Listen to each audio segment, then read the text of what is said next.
아, 여러분 안녕하세요. 만나서 반갑습니다.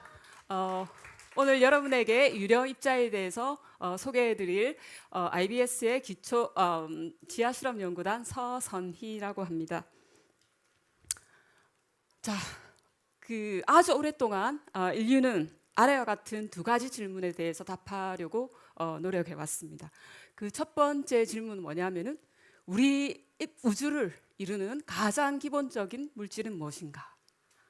그죠? 아주 기본적인 질문. 두 번째는 뭐냐면은 우리 우주를 이루는 이런 물질들 간의 상호작용은 무엇인가? 혹은 어떠한가? 이런 질문들에 대해서 아주 고대 그부터 많은 그 철학자들이나 과학자들이 이제 답하려고 해왔습니다. 그래서 첫 번째 질문, 우리 우주를 이루는 가장 기본적인 물질은 무엇인가? 여러분들은 뭐라고 생각하세요? 가장 기본적인 물질 무엇일까요? 대답할 수 있는 사람? 아무도 없어요? 네, 그러면 우리가 하나씩 보죠. 그 기원전 그 고대 그리스 철학자 탈레스라는 분은 우리 우주를 이루는 가장 기본적인 물질은 물이라고 했습니다. 물은 역시 중요하죠. 우리가 물 없이 살 수가 없죠.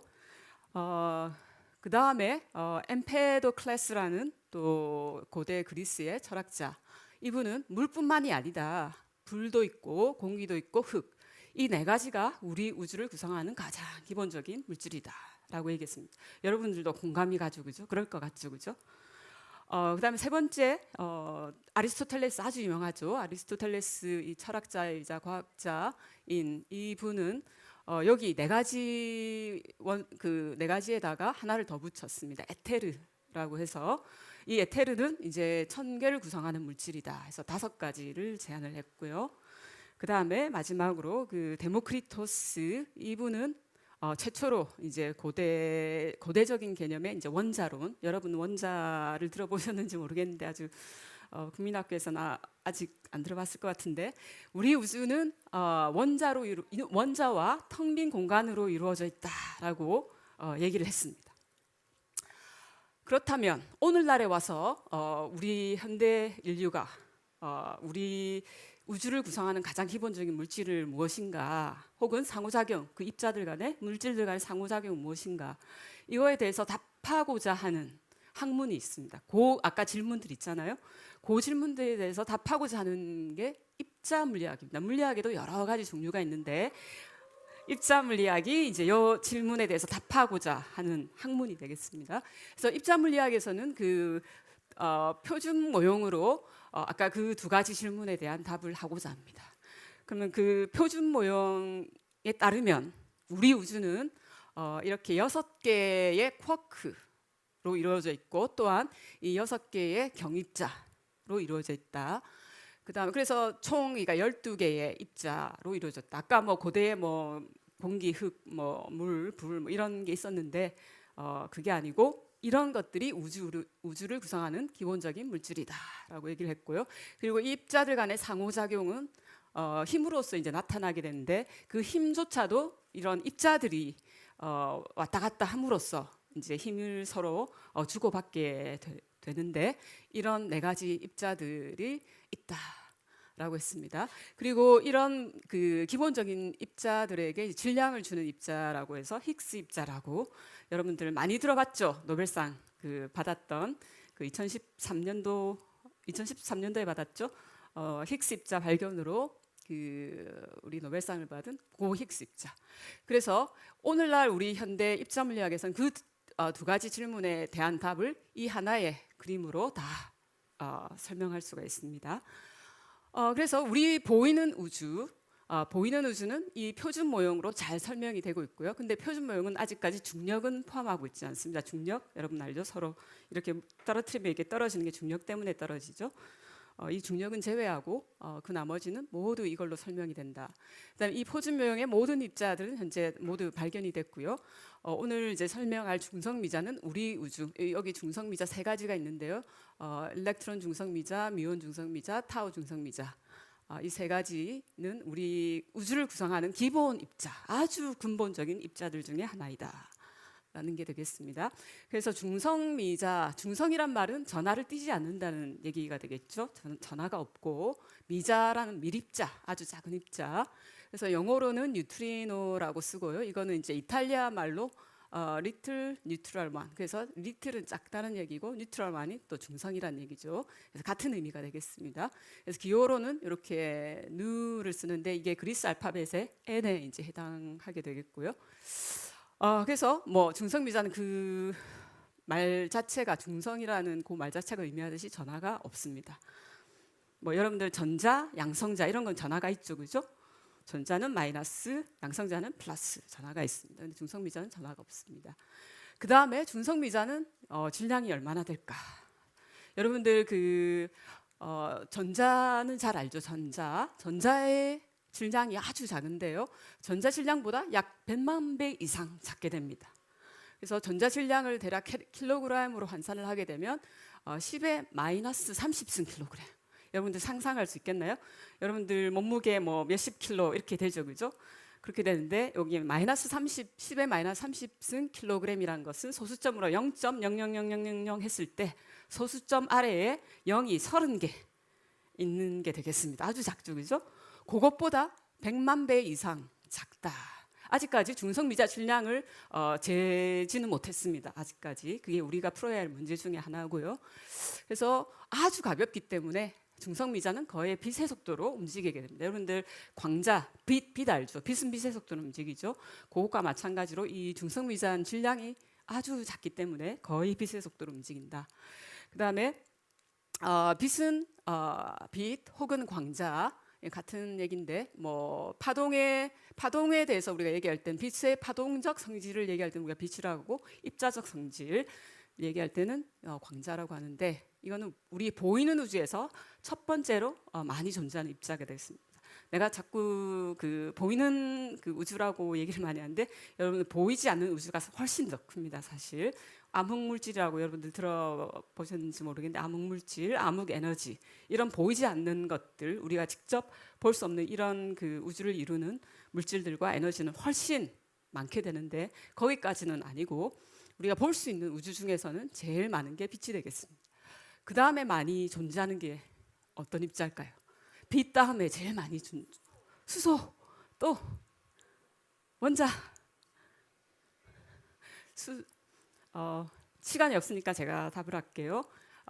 금방 중성미자 얘기했죠. 지금까지. 그 중성미자가 빛 다음에 제일 많이 존재하는 입자입니다. 그래서 여러분들 그 중성미자는 여러분 눈에 지금 보이진 않는데 중성미자의 바닷속에 지금 살고 있습니다. 여러분 여기 이 속에는 중성미자로 가득 차 있습니다. 여러분들 못 느끼겠죠, 그죠? 신기하죠. 빛은 보이니까 이게 빛이 있구나 하고 아는데 중성미자는 보이지 않습니다. 그래서 있어도 존재해도 여러분들이 존재를 알 수가 없어요. 유령처럼. 2분 남았습니다. 네, 존재를 모르는 유령 입자 같은 거예요.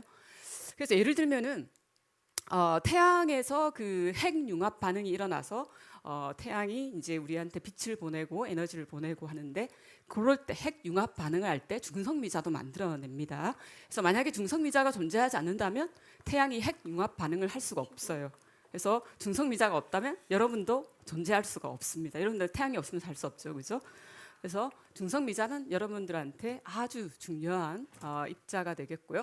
그래서 이 중성미자가 얼마나 많이 이제 태양이 얼마나 많은 중성미자를 만들어내냐면은 예를 들어서 여러분 엄지손톱만한 크기 그게 1제곱센티미터 정도 되는데 이 면적에 초당 65억만 개가 통과하고 있습니다. 지금 이 순간에도 여러분들 하나도 모르겠죠, 그죠? 근데 여기만 통과한다는 얘기가 아니라 이 면적에 65억만 개니까 여러분들 몸 면적을 계산하면 거기다 곱하기 하면 초당 몇 개가 내 몸을 통과하는가를 계산할 수 있겠죠, 쉽게. 엄청 지금 이 순간에도 여러분들 느끼지는 못하지만 지금 중성미자가 여러분들을 통과하고 있습니다. 유령 같죠, 그죠? 그래서 근데 여기서 중요한 건 낮뿐만이 아니라 해가 뜨는 낮뿐만이 아니라 해가 진 밤에도 태양에서 온 중성미자가 우리한테 도달하고 있습니다. 신기하죠? 해가 지면은 그 빛은 우리에게 도달하지 않습니다. 그죠? 그래서 깜깜해지는 거잖아요. 그죠? 근데 중성미자는 해가 져도 우리한테 옵니다. 왜냐하면은 그건 이따가 설명을 드릴게요. 그래서 중성미자의 별명이 뭐냐면 유령입자가 되겠습니다.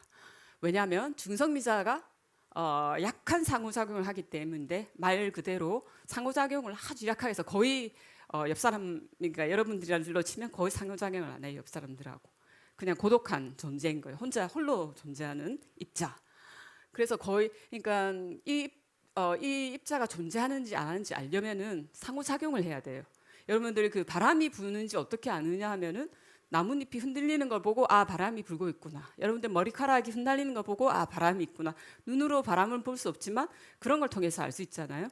그렇듯이 중성미자도 무언가하고 상호작용을 해야지 우리가 그 존재를 알 수가 있는데 중성미자는 그 상호작용을 거의 안 하기 때문에 우리가 존재를 해도 거의 볼 수가 없는 거예요. 그래서 지금 유령 입자의 또 이제 예를 여기 뭐 다른 입자들도 많이 알파, 베타, 감마라고 있는데 여러분들 그 방사성 동위원소들이 그 핵 분열을 할 때 알파, 베타, 감마 이런 입자들을 막 내는데요. 알파 입자는 뭐냐면 뭐 쉽게 설명하면 뭐 헬륨 들어봤는지 모르겠는데요. 아주 어린 학생들은 헬륨 원소에서 그 전자 뺀 거가 이제 그 알파 입자고요. 이 알파 입자는 그 양성자 두 개하고 중성자 두 개로 이루어져 있습니다. 그래서 차지 전하가 2 플러스 2가 되겠습니다. 그래서 양성자 두 개, 중성자 두 개이기 때문에 아주 무겁고 그다음에 전하를 띠고 있기 때문에 상호작용을 아주 잘 하게 됩니다. 그래서 종이 같은 것만 딱 갖다 대도 알파 입자 나올 때 알파 입자를 거의 이렇게 잡아낼 수가 있게 되고요. 베타 입자는 뭐냐면 베타는 전자라고 보시면 됩니다. 근데 전자인데 그 핵분열할 때 방사성 핵분열 때 나올 때는 전자를 특히 베타라고 부르고 있는데 얘들은 좀 더 에너지가 높고 알파 입자보다 상호작용을 안 하기 때문에 종이는 쉽게 통과하고 플라스틱 정도 돼야지 이제 흡수가 되고 서로 상호작용을 하게 되고요. 혹은 손. 그다음에 요거보다 좀 더 이제 에너지가 높은 감마선 같은 경우는 요거 거의 뭐 다 뚫고 지나가 버리게 되는데요. 중성미자도 이 유령처럼 이 모든 거 다 통과해 버립니다. 여러분들은 통과할 수 없죠, 이런 것들을. 근데 중성미자는 그냥 이런 것들이 존재하지 않는 것처럼 느껴요. 중성미자 그냥 모두 통과. 근데 얼마나 통과가 되냐면은 만약에 중성미자 우리가 만약에 100개가 있다. 100개가 있는데 그 중에 우리가 50개를 상호작용을 시키려면은 1광년 두께의 납이 필요합니다. 1광년 여러분 알죠? 빛이 1년 동안 간 거리 엄청 많죠, 그죠? 그 두께만큼의 납을 넣어야지 100개 중에 50개를 멈출 수가 있게 되는 겁니다. 이런 식으로. 그래서 중성미자는 거의 다 통과. 그래서 어디에나 많이 존재하지만 잡기가 힘들기 때문에 유령 입자인 게 되겠습니다. 그러면 이런 중성미자는 어디에서 오고 혹은 어디서 만들어질까요? 여러분들 우주가 처음 이렇게 우리 우주가 만들어질 때 빅뱅 때문에 이제 우리가 우주가 이렇게 탄생하게 되는데 빅뱅 때도 중성미자가 만들어졌고 그다음에 별이 탄생해서 죽을 때 큰 폭발을 일으키게 되는데 그게 이제 초신성입니다. 죽을 때 다 돼서 크게 이제 한번 밝게 폭발하는 그 초신성 폭발 때도 중성미자가 나오고요. 그다음 이 별뿐만이 아니라 또 다른 우주 전체적인 어떤 현상에 의해서 전체가 폭발할 때 중성미자가 나올 수가 있고 아까 얘기한 태양 그 핵 융합 반응으로 중성미자가 나오고 그다음 대기에서도 중성미자가 생성이 됩니다. 그다음 지구도 우리 지구 속에 그 우라늄, 토륨이라는 그 방사성 동위원소들이 있기 때문에 얘네들이 핵 분열을 일으키면서 중성미자가 나오고 있고요. 그래서 이런 것들은 이제 자연에서 만들어진 중성미자고 우리 인간이 임의로 만들어낼 수도 있습니다. 원자력 발전소 대략 우라늄 235가 주 이제 그 원자력 발전소의 그 핵 연료가 되는데 그런 것들이 이제 핵 분열할 때 중성미자가 나오고 또한 입자 가속기에서도 우리가 만들어낼 수가 있습니다. 심지어 바나나조차도 여러분들 아침에 아침 식사로 바나나 먹죠, 그죠? 그 바나나도 중성미자 하루에 바나나 하나당 100만 개씩이나 생성해냅니다. 근데 왜 이게 이제 중성미자가 나오냐면 바나나가 가지고 있는 자연 방사성 칼륨 원자라고 했는데 포타슘 40이라고 보통 많이 읽는데 포타슘 40이 붕괴할 때 주로 대부분은 이제 칼슘으로 붕괴하게 되는데 그때도 이제 이 중성미자가 나오게 됩니다. 그렇지만 이 자연 방사성 요 양은 여러분 가슴 엑스선 촬영 많이 하죠. 방사선이 많이 나오는데 그것보다 1000배나 적은 양이기 때문에 여러분들 뭐 전혀 걱정하지 않아도 괜찮습니다. 그다음에 그래서 2015년도에 노벨 물리학상이 주어졌는데요. 중성미자 진동변환의 발견을 통해 중성미자가 질량을 가지고 있다는 것을 보여주었기 때문에라고 해서 그 스웨덴의 그 한림원에서 이 이유로 노벨 물리학상을 줬습니다. 그래서 일본의 이제 슈퍼 감요칸데라는 검출기에서 여기서 이제 이 데이터 분석을 했던 가지타 교수님, 그 다음에 캐나다 퀸즈 대학교의 아트 맥도날드 교수님, 요 두 분이 이제 중성미자의 진동 변환으로 물리학상을 받았고요. 그래서 사실 오늘 시간이 많으면 여기 진동 변환도 유령 같은 그런 현상인데요. 내가 이렇게 여기 존재하잖아요. 이렇게 지나가게 되면 여기 와서도 저는 저죠. 근데 아까 중성미자 3가지 종류가 있다고 했습니다. 전자중성미자, 미운중성미자, 타중성미자 세 가지가 있는데 진동 변환은 뭐냐면 얘가 만약에 미온으로 생성이 됐는데 생성은 이렇는데 이렇게 움직여서 여기 가면 제가 다른 얼굴로 변하는 거예요. 신기하죠, 그죠? 이거를 발견했기 때문에 아까 그 노벨상을 받았습니다. 그래서 오늘은 시간이 없어서 여기에 대해서는 설명을 못하고 다음에 요거는 제가 기회가 있으면 설명하도록 하겠습니다.